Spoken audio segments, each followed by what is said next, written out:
लोगों का ये सवाल था कि आप अपने फार्म पे समय नहीं देते हैं। तो जो भी इस तरह का क्वेश्चन उठाते होंगे या कमेंट बॉक्स में लिखते होंगे, जरूर या तो नशा करके करते हैं या गांजा पी कर यही सब करते होंगे, सीढ़ी गंजड़ी लोग करते होंगे, उनका सोच का स्तर डाउन है। बोलेंगे कि इनका पूंजी डूब रहा था नहीं डूब रहा था, तो ये मान लीजिए कि हमसे बैक सपोर्ट के लिए बोलें तो हम बोलेंगे ना भाई हम तो बकरी के पेशाब करवा रहे हैं, घास कटवा रहे हैं। अरे बेवकूफ़, बैक सपोर्ट जरूरी होता है। इसलिए अक्सर लोगों को बोलते हैं कि ट्रेनिंग वहीं से लीजिए जहाँ से बैक सपोर्ट भी मिले। हमारे एनिमल हेल्थ वर्कर बनने पर हम फार्म घूम रहे हैं, इस पर उंगली उठाने की चेष्टा कोई फार्मर ना कीजिए। दोस्तों नमस्कार, स्वागत है आप सभी का एक बहुत ही इन्फॉर्मेशन वाली वीडियो के साथ। और हमारे साथ है government certified animal health worker Sudhir sir, जिनका हम हार्टली जो है वेलकम करते हैं। सर बहुत बहुत स्वागत है। आपका भी स्वागत है मेरे तरफ से और सभी व्यूअर लोगों को नमस्कार। एक्चुअली हम आए थे नालंदा ज़िला में और बिंद के पास एक जैतीपुर गांव है और वहाँ पर इनके जो एक छात्र हैं उन्होंने फार्म खोला था, विजिट में आए थे। और यहाँ का जो व्यवस्था था एक्चुअली वो कुव्यवस्था था, बहुत सारी कमियां थी, जिसे देखकर सुधीर सर का मूड थोड़ा सा मेरे ख्याल से ऑफ हो गया और आगे का कार्यक्रम उन्होंने रद्द कर दिया। लेकिन फिर भी मैंने सुधीर सर से बोला कि भाई ऐसा है कि सर कुछ जाते जाते सर कुछ इन्फॉर्मेशन देते जाइए हमारे व्यूअर्स के लिए। तो आज दोस्तों जो है सुधीर सर से हम चर्चा करेंगे और विस्तृत चर्चा करेंगे क्रॉस ब्रीड के ऊपर। जी हाँ, संकर नस्ल बकरियों के ऊपर, क्योंकि ऐसा लोग मानते हैं कि जो क्रॉस ब्रीड होती हैं वो ग्रोथ अच्छा करती हैं, और कुछ लोगों का ये भी होता है कि आप लोग प्योर नस्ल ख़त्म करते हैं। तो सबसे पहले तो हम इनसे ही राय लेंगे कि क्रॉस ब्रीड को किसान के हित में कहाँ तक अच्छा मानते हैं। तो सर क्या ख्याल है आपका? देखिए, क्रॉस ब्रीड के बारे में पहले जानकारी किसानों को होना चाहिए, और यदि कुछ लोग कराना चाहते हैं तो उसमें क्या हम पूरा डिटेल्स में बताएंगे, 2-4 लाइन में बात नहीं करेंगे। हालांकि कोशिश करेंगे पूरा डिटेल्स, चूँकि मूड ऑफ है इनका, इतना ख़राब यहाँ फार्म तो हम बोलेंगे नहीं, तो मैं भी देख रहा था, लेकिन कोशिश करेंगे कि हम पूरा जानकारी दे सकें इस संक्षेप में। क्रॉस ब्रीड जानने से पहले थोड़ा सा इन ब्रीड के बारे में चर्चा करेंगे। इन ब्रीडिंग क्या है? इन ब्रीडिंग में होता है कि दूध के जहाँ रिलेशन है, दूध के रिश्ता, यदि उसमें क्रॉस हो रहा है, उसमें ब्रीडिंग हो रहा है, तो उसको बोलेंगे इन ब्रीडिंग। रियल बात यह है। और जहाँ दूध का रिश्ता नहीं है उसमें क्रॉसिंग हो रहा है, उसको बोलते हैं क्रॉस ब्रीड। लेकिन बकरी की दुनिया में क्या है, क्रॉस ब्रीड का अर्थ लोग लगा लेते हैं एक ब्रीड और दूसरा ब्रीड, यानी कि अलग अलग ब्रीड का क्रॉसिंग, ये अर्थ लोग लगा लेते हैं। तो सबसे बड़ा चीज़ होता है क्रॉस ब्रीड क्यों लोग करा रहे हैं और क्या फ़ायदा होगा और क्या उससे नुकसान होगा। तो सबसे बड़ा चीज़ होता क्या है कि यदि आप इन ब्रीडिंग करा रहे हैं तो इन ब्रीडिंग में जहाँ दूध का रिश्ता है, तो जो भी बच्चा आएगा उसका इम्यून पावर कमज़ोर रहता है और वो क्षमता उसमें नहीं रहता है, ग्रोथ वाला उसका रेट कम हो जाता है, एक समस्या है। और क्रॉस ब्रीड जब कराते हैं तो क्रॉस ब्रीड अक्सर, यदि बकरी मान लीजिए हमारी बकरी में जो भी कमी है तो उसी नस्ल का चयन किया जाता है जो उसमें कमी नहीं रहे, यानी कि वो कमियाँ उस नस्ल में नहीं होना चाहिए, तब आपको क्रॉस ब्रीड का फ़ायदा होगा। अक्सर जैसे बिहार, बंगाल, झारखंड है, यहाँ लोग ब्लैक बंगाल का पालन बहुत आयत मात्रा में करते हैं। तो यहाँ पर ब्लैक बंगाल का नस्ल लगभग विकृत हो चुका है। विकृत होने के कारण वही इनब्रीडिंग की समस्या और समय से पहले क्रॉस करा देने वाली बात की वजह से विकृत हो चुका है। तब विकृत होने की वजह से हुआ क्या है, हाइट कम हो गया है, उसमें दूध की मात्रा भी कम हो गई है। तो जाहिर सी बात है, जब दूध की मात्रा कम हो गई है, हालांकि बहुत सारा भी बकरी है, अच्छी बकरी भी है, लेकिन हम अधिकांश की बात कर रहे हैं जो गांव देहात में विकृत रूप देख रहे हैं, तो उसका बच्चा में प्रॉपर दूध नहीं रहेगा। तो इस समस्या से कैसे निजात पाया जाए, उसी में लोग क्रॉस ब्रीड कराना शुरू कर दे रहे हैं। कोई भी दुधारू नस्ल का बकरा ले रहे हैं और यहाँ के लोकल ब्रीड को क्रॉस करा रहे हैं। तो उससे हो क्या रहा है, जो यहाँ की लोकल बकरी है तो उसमें जो कमी है उस और जो बकरा है उसमें वो कमी नहीं है, तो इससे जो भी बच्चा आता है तो बाप का गुण जब इसमें आ जाता है, तो जाहिर सी बात है जब बाप का गुण आ गया तो जो कमी माँ में था कुछ न कुछ इसका असर कम हो जाता है। जैसे जी, बहुत अच्छा सवाल आपने बोला सर। तो उसमें एक प्रश्न आपसे बोलूँगा, चूँकि ये मामला आ गया जेनेटिक इनहेरिटेंस का, तो अब इसमें एक सवाल ये आता है कि मान लीजिए कि ब्लैक बंगाल की हम बात करें तो ब्लैक बंगाल सभी जानते हैं कि बच्चे देती हैं, ज़्यादा बच्चे देती हैं, कभी कभी 2 देती हैं, कभी कभी 3 भी देती हैं, और कभी कभी तो 4 भी सर सुनने को मिला है। तो एक तरह से मल्टी किडिंग वो गोट ब्रीड हो गई। लेकिन अगर मल्टी गोट ब्रीड वाली जो फीमेल है, अगर वो किसी मेल ब्रीड बड़े नस्ल के बकरे से क्रॉस करती है, तो क्या उसका इनहेरिट हो पाता है उसमें, कि उसमें भी जो बच्चे निकलेंगे खास करके पाठी वगैरह, तो वो भी क्या आगे चल करके ज़्यादा पैदा करने की क्षमता रहेगी उसमें? ये एक बहुत बड़ा मेरे ख्याल से लोग जानना चाहेंगे इस प्रश्न का उत्तर। इस प्रश्न का जवाब आगे आने वाला है। तो क्रॉस ब्रीड जब भी आप करा रहे हैं, इसका जवाब आगे आएगा जी। तो क्रॉस ब्रीड से मान लीजिए कि ब्लैक बंगाल की बकरी है और आपका बकरा है बर्बरी का, तो जो भी बच्चा आएगा तो फादर का कुछ ना कुछ अंश इसमें आएगा जी। अब डिपेंड करता है कि कितना अंश आ रहा है। तो मान लीजिए कि पहला बार में 10% या 20% अंश आया, तो अभी वो माँ के वंश पर ही चलेगी। लेकिन जो मान लीजिए कि फीमेल आई उसका बच्चा, फिर इसको फिर आप मान लीजिए कि सिरोही से कराते हैं, ऐसा ब्रीड से जिसमें सिंगल किडिंग का कैपेसिटी है, जैसे सिरोही हो गई या जमुनापारी हो गई, इसको क्रॉस करा रहे हैं बार बार। फिर इसका बच्चा हो, फिर उसको फिर उसी नस्ल से क्रॉस करा रहे हैं, तो धीरे धीरे क्या होगा कि उसका नस्ल खराब हो जाएगा। अच्छा, नस्ल खराब हो जाएगा तो फिर सिंगल बच्चा देने लगेगी, यानी कि रिपीटेड कराने पे ख़त्म हो जाएगा। हाँ, लेकिन मेरा अपना व्यक्तिगत अनुभव है, हम भी अब हमारे फार्म पर भी हो रहा है, हालांकि हम क्रॉस ब्रीडिंग का प्रचार करने के उद्देश्य से नहीं बोल रहे हैं। एक बार 2 बार क्रॉस कराने पर कोई फर्क नहीं पड़ता है, कोई फर्क नहीं पड़ता है, मेरा अपना ये व्यक्तिगत अनुभव है। तो इसलिए हम अपना क्रॉस ब्रीडिंग हम अपना कराते हैं, और क्रॉस ब्रीडिंग से यही फ़ायदा तो नज़र आ रहा है, लेकिन बार बार कराइएगा तो नस्ल ख़त्म भी हो जाएगा। तो नस्ल ख़त्म हो जाएगा तो लोगों को सोचना है कि हम नस्ल बचाएं या नस्ल ख़राब करें। लेकिन नस्ल बचाने के चक्कर में भी होगा, जैसे कि आजकल सभी लोग जान रहे हैं कि धान के खेत में यदि केमिकल वाला रासायनिक खाद का छिड़काव करते हैं तो वो पौष्टिकता नहीं रह जाता है। अच्छा, सभी लोग जानते हैं। तो खाद तो मार्केट में जैविक खाद भी है, रासायनिक खाद भी है, लेकिन फसल का उत्पादन अधिक लेने के लिए रासायनिक खाद का प्रयोग लोग कर रहे हैं ना। उसी तरह यहाँ आप के व्यूअर जो भी होंगे, उनका जो भी अपना विवेक काम करेगा उस रूप में वो करेंगे, लेकिन जो भी करेंगे उसमें काफ़ी सावधानी बरतना होगा। क्रॉस ब्रीड में भी अक्सर किसान लोग फेल हो जाते हैं, अक्सर फेल होते हैं।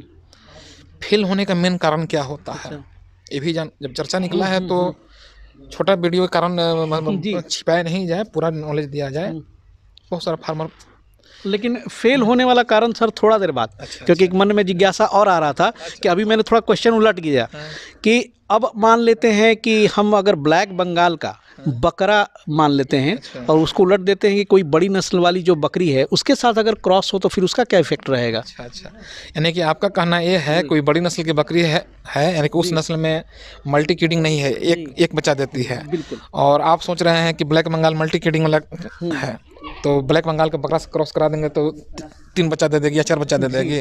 नहीं, ऐसा नहीं होता है, क्योंकि मल्टी किडिंग की जो कैपेसिटी है प्रकृति के नियम के अनुसार वो माँ के नेचर पर डिपेंड करता है। नहीं, तो इसलिए वो माँ उसकी जो है फीमेल जो है यदि सिंगल किडिंग वाली है और आप ब्लैक बंगाल से क्रॉस कराइएगा तो कोई फर्क नहीं पड़ेगा। उम्मीद है ये क्वेश्चन बहुत लोगों की कन्फ्यूज़न थी जो कि दूर हो चुकी होगी।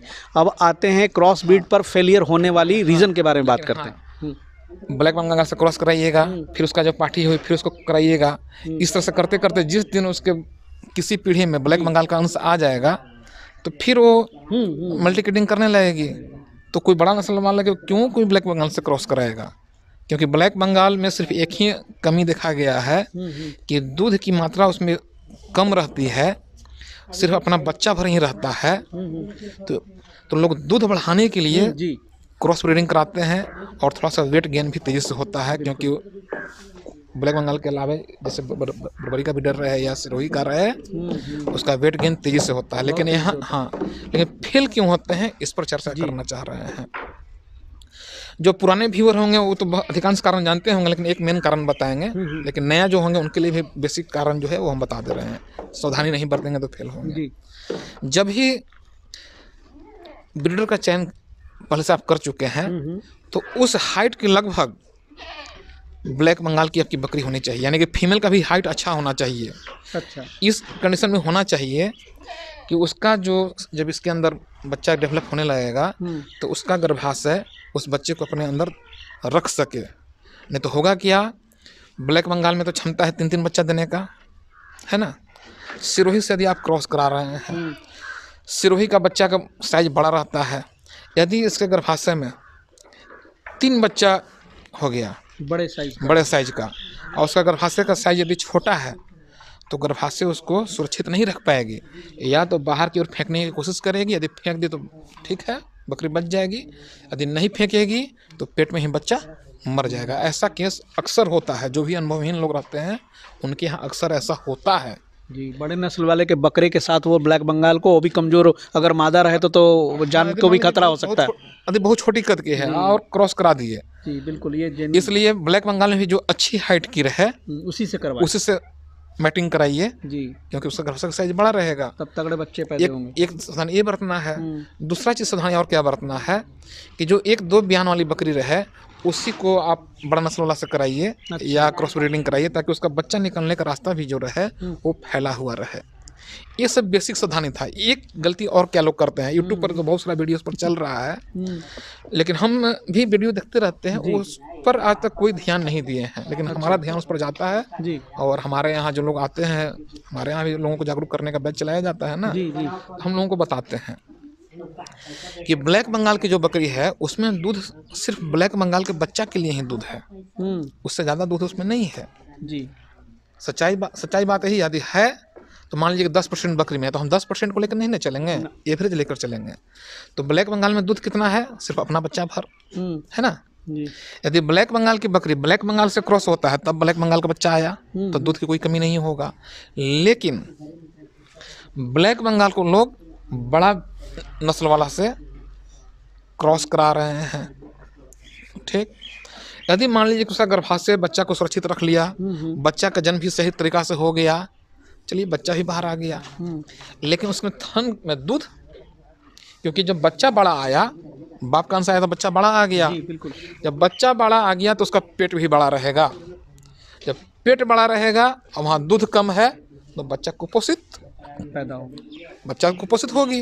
और जाहिर सी बात है जब बच्चा कुपोषित होगी तो विभिन्न तरह की उसको बीमारी पकड़ेगा, यदि ठंडा में हुई तो ठंडा का अटैक तुरंत होगा और आपके यहाँ मृत्यु दर ज़्यादा होगा। तो जो भी फार्मर क्रॉस ब्रीड करा रहे होंगे इस बात पर जरूर ध्यान देंगे कि यदि आप ब्लैक बंगाल की बकरी रखे हुए हैं और बड़ा नस्ल से करा रहे हैं तो दूध की कमी आपके यहाँ होगी। तो दूध की पूर्ति कैसे किया जाए, विकल्प पर आपको ध्यान देना होगा। विकल्प में अक्सर लोग गाय भैंस पिलाना शुरू कर दें, उससे अपेक्षित ग्रोथ नहीं होता है, बाहर से दूध मंगाना शुरू कर देते हैं। हाँ, तो उससे कॉस्टिंग भागता है जी, बिल्कुल, और उससे अपेक्षित ग्रोथ भी नहीं मिलता है, अच्छा रिजल्ट भी नहीं मिलता है। लेकिन आप कोई दुधारू नस्ल का भी बकरी रखिए, जैसे हमारे बिहार में बरबरी अच्छा सर्वाइव कर जाती है, इसका आप दूध पिलाइए, हेल्पिंग के लिए रखना पड़ेगा, बिल्कुल, तब आप जाकर सक्सेस हैं। नहीं तो अक्सर वीडियो में दिखाते हैं कि सर हम तो क्रॉस ब्रीडिंग करा रहे हैं, बहुत मुश्किल से बच्चा बचाए हैं और अब सर जानते हैं सर क्या कर रहे हैं, तो क्या कर रहे हैं जी, क्रॉस ब्रीड बचवा कर सर बड़ा कर रहे हैं और सब मदरकोड को हटा रहे हैं, कारण सर उसमें कमी है। कमी उसमें कहाँ है, आपके नॉलेज में कमी है, जानकारी में कमी है। तो इस तरह के सावधानी बरतेंगे तो बिल्कुल फायदा में रहेंगे। बहुत अच्छी जानकारी दी सर। अब आखिरी सवाल, आप तो sir farm to farm visit करते रहते हैं इस तरह से जा करके, और आपका तो सर आप अपना भी फार्म है। हाँ, मेरा अपना फार्म लोगों का ये सवाल था कि आप अपने फार्म पे समय नहीं देते हैं।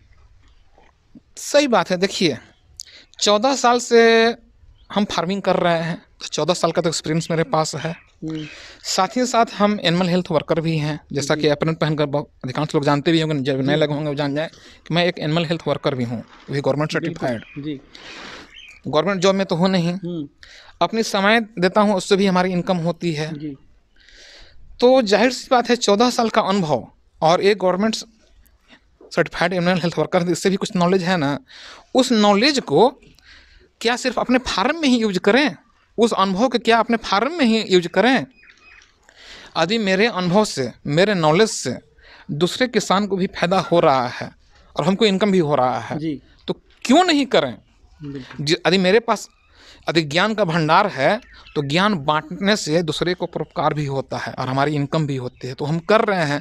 यदि ज्ञान न रहेगा तो ही करेंगे का भाई बकरी के मुतवा रहे हैं, पेशाब करवा रहे हैं, घास काट रहे हैं, अपने से माथा पर ढो रहे हैं, यही सब बेवकूफ़ भरा वाला काम करेंगे। तो फार्म सर चल रहा है ना? हाँ, फार्म तो मेरा चल रहा है, वहाँ हम पार्टनर ये भी अफवाह उड़ा देते हैं सर कि फार्म बंद हो गया। एक चीज़ और हम बोलना चाहेंगे, जब आप ऐसा क्वेश्चन दाग दिए हैं तो, कि क्या कोई डॉक्टर बनते हैं तो सिर्फ अपने फैमिली मेम्बर के इलाज के लिए बनते हैं? जी नहीं। क्या कोई वेटनरी डॉक्टर बनते हैं तो क्या अपने पशु के डॉक्टर के अपने पशु के इलाज के लिए डॉक्टर बने हैं? उसी तरह हम पारा वेटनरियन हैं, एनिमल हेल्थ वर्कर हैं, तो क्या अपने पशु के सेवा के लिए ही एनिमल हेल्थ वर्कर बने हैं कि किसानों के पशु के लिए ही बने हैं? जी सही बात। तो जो भी इस तरह का क्वेश्चन उठाते होंगे या कमेंट बॉक्स में लिखते होंगे, जरूर या तो नशा करते हैं या गांजा पी कर यही सब करते होंगे, नशेड़ी गंजड़ी लोग करते होंगे, उनका सोच का स्तर डाउन है। एनिमल हेल्थ वर्कर बने हैं या तो वो लोग ऐसा भी बोल देगा, कोई डॉक्टर बना है तो डॉक्टर बने हो तो सिर्फ अपने पशु की सेवा करो। अरे बेवकूफ़, अपने पशु की क्यों करो? डॉक्टर बने अपना पशु की सेवा करो। उसी तरह एनिमल हेल्थ वर्कर हम बने हैं सिर्फ अपने पशु को देखने के लिए। 14 साल का हमारे पास अनुभव है तो सिर्फ उसको बांटे नहीं। कितना आज ही इनके पास फार्म पर आए ना विजिट करने जी, कितना बड़ा की गलती किए हुए हैं, तो हमारे अनुभव से इनको फायदा हो रहा है, इनके पूंजी डूबने से बच रही है, तो हम क्यों नहीं घूमें? नहीं सर, सवाल मेरा पूछना अगर बुरा लगा हो तो माफ़ी चाहूँगा। और बिल्कुल सुधीर सर, क्वेश्चन है, मालूम चला है कि कोई डॉक्टर साहब बने हुए हैं, डॉक्टर क्लिनिक चला रहे हैं, मान के चलिए थोड़ा देर के लिए जी, और पहला बार आप उनके पास इलाज के लिए जाते हैं, वो आपसे फीस ले लेते हैं, ठीक। फिर कुछ दिन बाद निःशुल्क बैकअप भी देते हैं, वो देते हैं ना? बिल्कुल देते हैं। जब बैकअप के लिए जाइए तो डॉक्टर साहब यदि आपको बोल दें, चाहे वहाँ का स्टाफ बोल दे कि सर के पास तो समय नहीं है, तो क्या कर रहे हैं भाई? पेशेंट को पेशाब करवा रहे हैं, हॉस्पिटल का अपने से बेडशीट खींच रहे हैं, अपने से झाड़ू मार रहे हैं, तो क्या बीतेगा आप पर जी? उसी तरह हम भी किसान लोगों को जागरूक करते हैं, किसान लोगों को हम फार्म खुलवाते हैं, ठीक। बिल्कुल। तो उसको हम फार्म पर घूमने नहीं जाएंगे जी, बिल्कुल। यही काम करें कि बकरी को मुतवा रहे हैं। आप हमारे यहाँ जो जागरूक होने के लिए आते हैं कि सर आपके यहाँ 5 दिन रहेंगे, हम सीखेंगे, तो उनसे हम सहयोग राशि के रूप में पैसा लेते हैं। क्या हम फार्म टू फार्म घूमते हैं, उसका हम 1 रुपया लेते नहीं है। आज ही यहाँ आए हुए हैं, 1 रुपया लिए हैं क्या? आज हम निःशुल्क बैक सपोर्ट देने आए हैं कि नहीं आए हैं? और नहीं आते तो खुद बोलेंगे कि इनका पूंजी डूब रहा था, नहीं डूब रहा था। तो ये मान लीजिए कि हमसे बैक सपोर्ट के लिए बोलें तो हम बोलेंगे ना भाई, हम तो बकरी के पेशाब करवा रहे हैं, घास कटवा रहे हैं। अरे बेवकूफ़, बैक सपोर्ट जरूरी होता है। इसलिए अक्सर लोगों को बोलते हैं कि ट्रेनिंग वहीं से लीजिए जहाँ से बैक सपोर्ट भी मिले। हमारे एनिमल हेल्थ वर्कर बनने पर हम फार्म टू फार्म घूम रहे हैं, इस पर उंगली उठाने की चेष्टा कोई फार्मर ना कीजिए। आप फार्मर हैं, फार्मर जैसा रहिए। हम एनिमल हेल्थ वर्कर हैं, उसका दायित्व निभा रहे हैं। 14 साल का एक्सपीरियंस है, वो अपना अनुभव बांट रहे हैं, यही काम करते हैं। बहुत बहुत शुक्रिया सर। और देखा आपने, थोड़ी सी मूड ख़राब है सर की, और इसलिए थोड़ी मैं भी चाहूँ, क्योंकि बार बार आप लोग ऐसे क्वेश्चन करते हैं, उटपटांग क्वेश्चन, बेहुदा वाली क्वेश्चन, तो ये सब गलत बात है। अपने काम पे फोकस करें, सीखें, करें। और किसी भी फील्ड में जो है ज्ञान एक बहुत बड़ी चीज़ होती है और नॉलेज शेयर करने की चीज़ होती है। तो सुधीर सर का बड़प्पन है कि वो जाते हैं और नॉलेज शेयर करते हैं, सिखाते भी हैं। तो चलिए दोस्तों, और भी टॉपिक्स पे जो है वीडियो हमारे लगातार आते रहेंगे, और सुधीर सर के माध्यम से गोट फार्मिंग के क्षेत्र में तरह तरह की जानकारियाँ आप तक लाने का जिम्मा बिहार स्टोरी का है, वो आप तक पहुँचाती रहेगी। मिलते हैं फिर नए एपिसोड में सुधीर सर के साथ, किसी नए जानकारी के साथ, नए फार्म पे। तब तक के लिए जय हिंद, जय भारत।